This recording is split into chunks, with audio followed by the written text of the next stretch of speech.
Welcome to Mystery Unveiled, where we delve into the most shocking and compelling true crime stories. Today, we bring you the tragic tale of Claire Herskowitz, a loving wife whose discovery of her husband's dark secret led to her untimely death. This is a story of a hidden life, betrayal, and murder. Claire Herskowitz was a 40-year-old woman who lived in Boca Raton, Florida. She was a stay-at-home mom and a part-time internet marketer. Claire was known for her lively personality and strong commitment to her family. She had a husband named David, who was 45, and two children, Grady and Blair. Claire was very close to her family and friends and had built a successful career working from home, helping small businesses improve their online presence. Her work was featured on local business websites and even in a book by a renowned author. David Herskowitz owned a fishing tour company. To the outside world, he seemed like a devoted husband and father. However, as we will discover later, David had many secrets. In the days before her death, Claire was busy planning a family vacation to Disney World. She was looking forward to spending quality time with her family. Claire also had dreams of expanding her internet marketing business, working on a new project for a local restaurant. Everything changed in March 2016, when Claire discovered a dark secret about her husband's double life, leading to her tragic and untimely death. On the morning of March 18, 2016, at around 8 a.m., Mark Stevens, Claire's next-door neighbor, made a shocking discovery. Mark, a retired police officer, was out for his usual morning walk when he noticed something strange at the Herskowitz's house. The garage door was partially open, which was unusual for the typically tidy Claire. Curious and concerned, Mark approached the garage. As he got closer, he saw a pool of blood on the floor. His heart raced as he peered inside, where he found Claire lying motionless on the cold concrete, brutally attacked, her body covered in blood.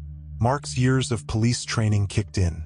He quickly assessed the scene, noting the tire iron near Claire's body, which was likely the murder weapon. Mark immediately called 911, his voice steady but filled with urgency. He waited outside the garage, ensuring nothing was disturbed, keeping a watchful eye on the scene until the authorities arrived. The Boca Raton Police Department rushed to the scene, and the garage was a gruesome sight. Blood splatters covered the floor and walls, evidence of a violent struggle.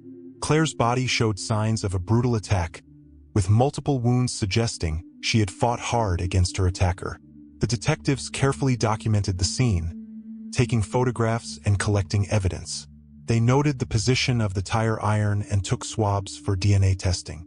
As they worked, neighbors began to gather outside, whispering in shock and disbelief. Inside the house, Claire's children were still asleep, unaware of the tragedy that had unfolded just outside their door. The detectives ensured the children were taken to a safe place and arranged for them to stay with family members. As the investigation began, the community of Boca Raton was left reeling from the loss of a beloved mother and friend. When the Boca Raton Police Department arrived at the scene, it was around 8:15 a.m. on March 18, 2016. The team, led by Detective Sarah Pallett and Detective Yandy Ruse, quickly got to work. The garage where Claire's body was found was a gruesome sight. Blood splatters covered the walls and floor, indicating a violent struggle. Claire had been bludgeoned to death with a tire iron, which lay nearby, covered in blood. The scene suggested a sudden and brutal attack, with no signs of a break-in, pointing to someone she knew. The detectives first secured the area, ensuring no one could contaminate the crime scene. They documented everything with photographs and detailed notes. Forensic specialists arrived and began collecting evidence, including the tire iron, fingerprints, and DNA samples.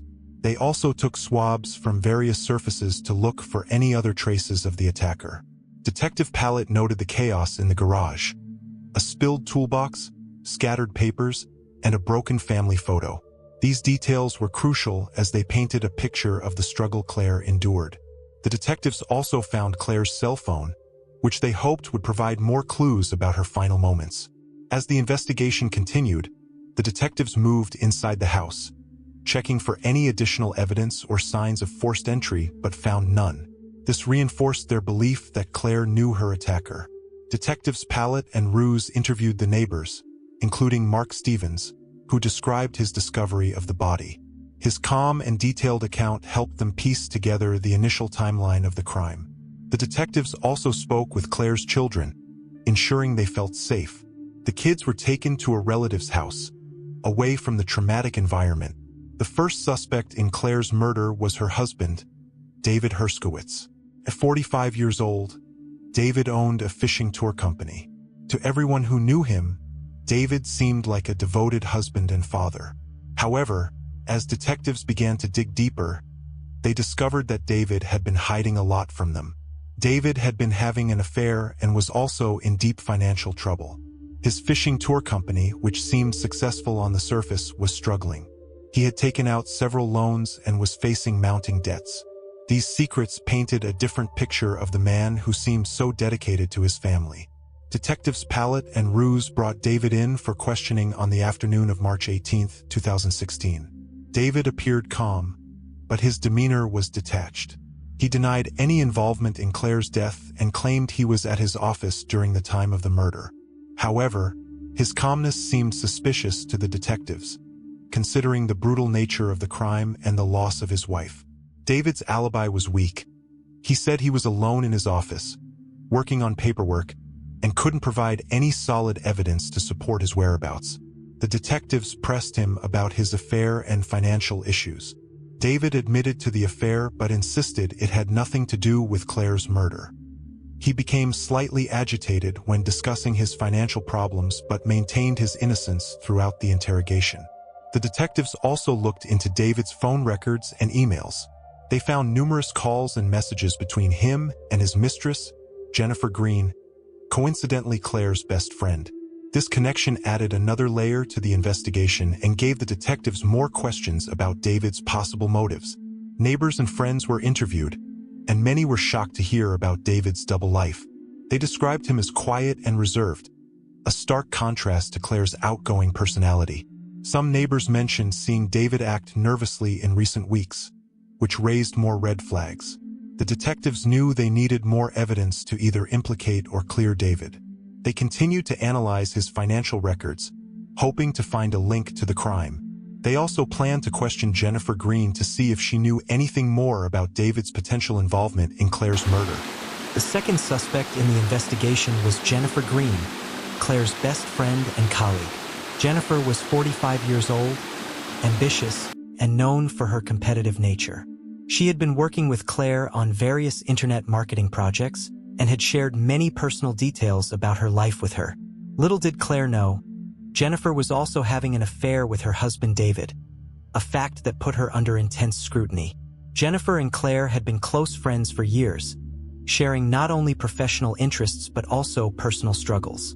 Jennifer had confided in Claire about her troubled marriage, which had created a bond between them.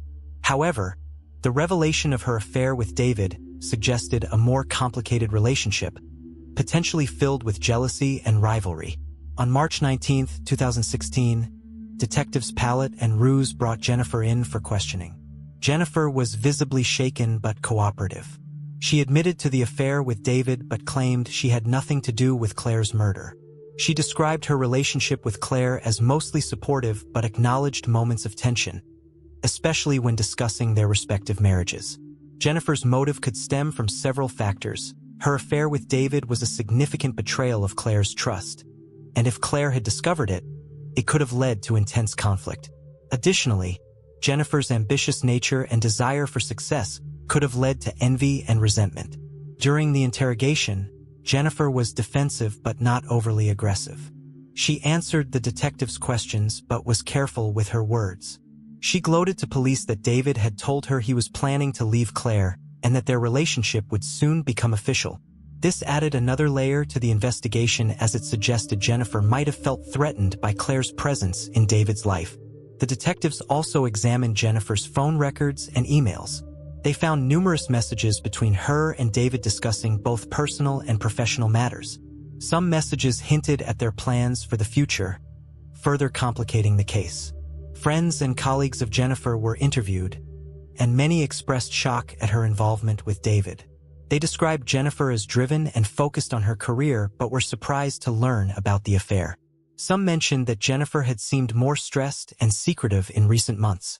The detectives knew that while Jennifer's affair with David was significant, it did not directly link her to Claire's murder. They continued to gather evidence, hoping to uncover more about her role in the events leading up to Claire's death. Jennifer's actions and motives remained a critical piece of the puzzle, keeping her firmly in the spotlight of the investigation. On March 21, 2016, at around 3 p.m., the Boca Raton Police Department received a breakthrough in the case. The weather was clear and warm, typical for Florida.